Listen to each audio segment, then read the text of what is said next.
Hey yogis, this is Allison and this is a tutorial on the feet.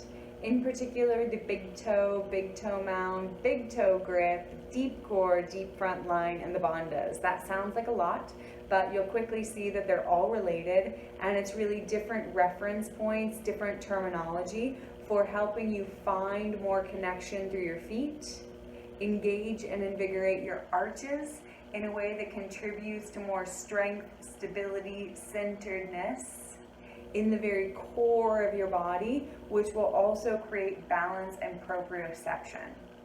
Now, let's look at the structure of the feet in general. And you'll notice that the feet are actually quite dynamic and intricate structures. And first, draw your attention to the heel. The heel is this heavy, dense, I like to think of it as a boulder bone, and this is where we want the weight of the leg bones to transfer. When most people come to yoga, they tend to rock way back on the heels and don't have a lot of aliveness in the front part of their feet. So beginning yoga students are often told to put more weight on the ball of their feet. Over time, with seasoned practitioners, I see a need to get more clear, more connected through the heel, the center of the heel in particular. So if you've practiced for 5 years or more, keep that in mind and be wary of the tendency to overcompensate with weight on the ball of the feet.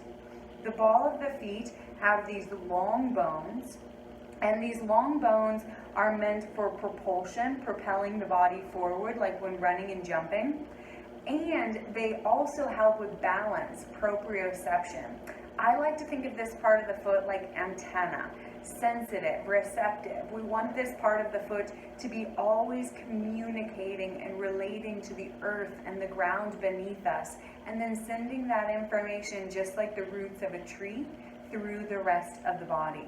When the feet are communicating with the rest of the body, we feel supported, steady, strong, grounded.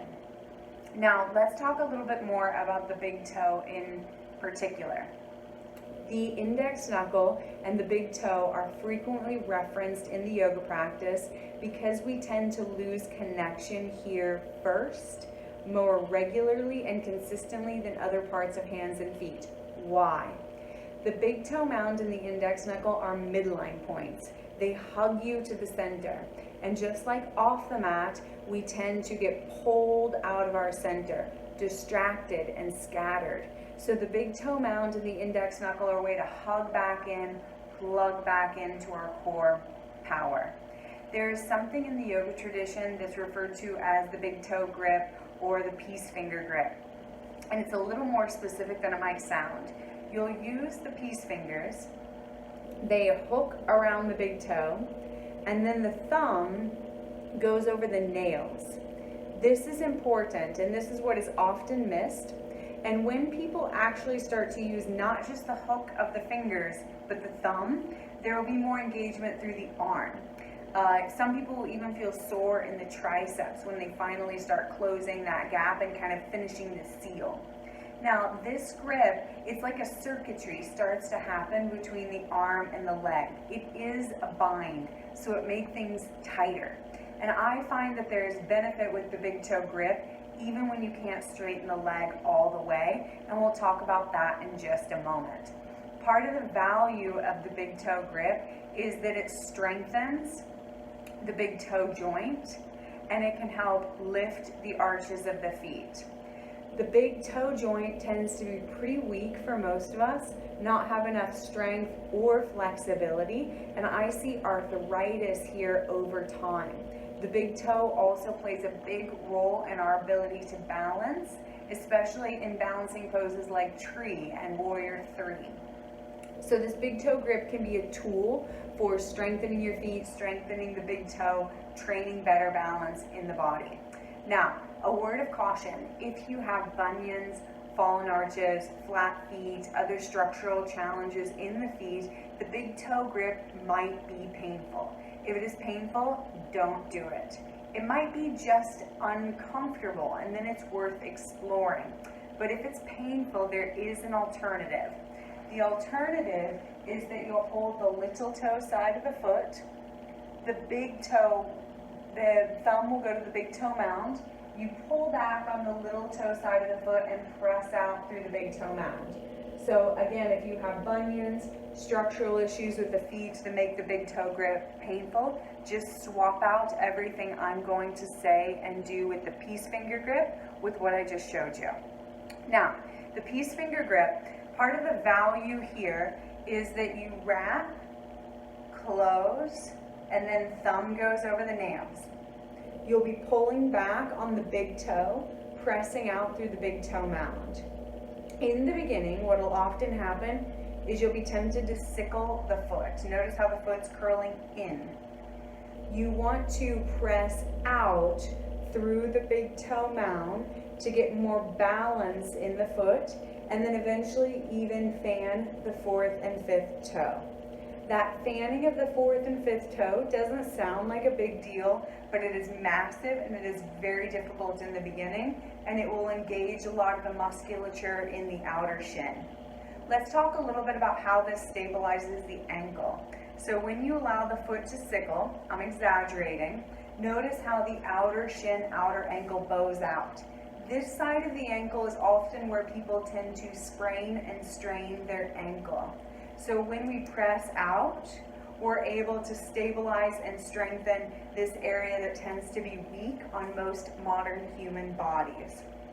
Now, back to the kind of invigoration of the arches, same thing. When I sickle the foot, you'll notice that there's a collapse in the inner edge of the foot, and I'm not required to do much work in the part of the foot where the arches really get their strength and power and also contribute up the deep front line into the deep core.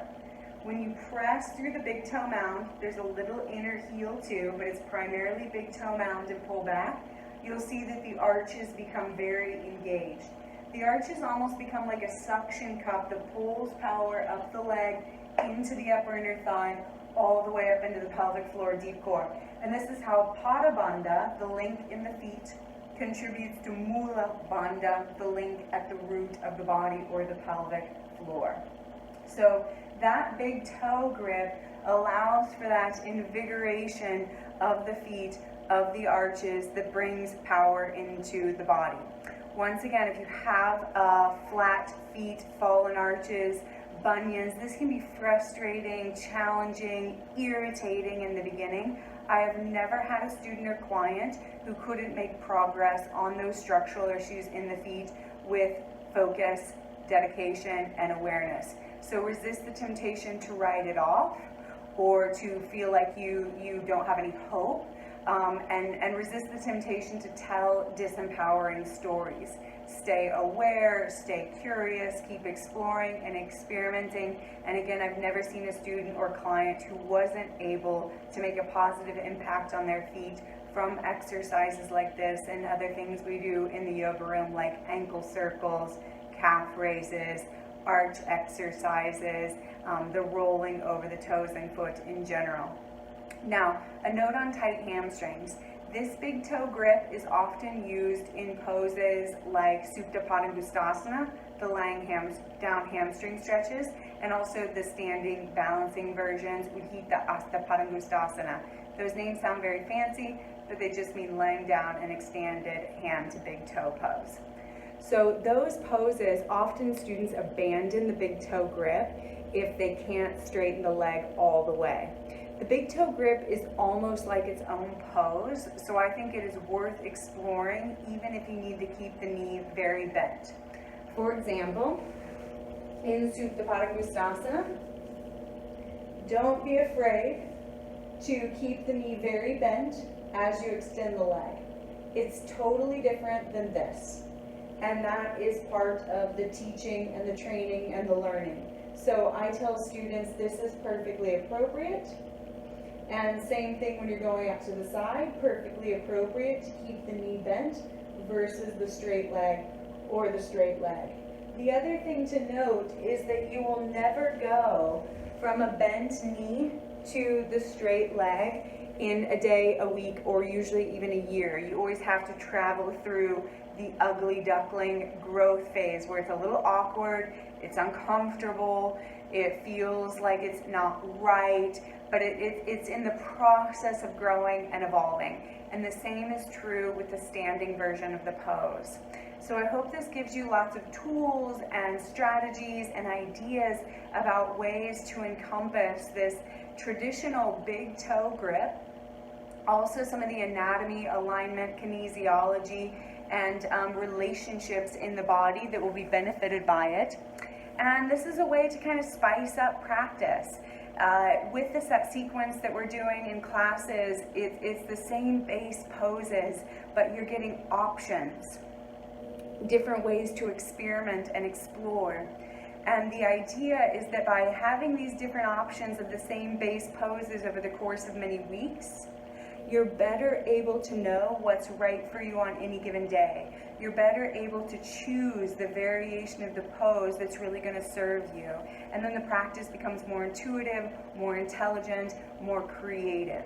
Thank you so very much for your studentship and being a part of this community. Namaste.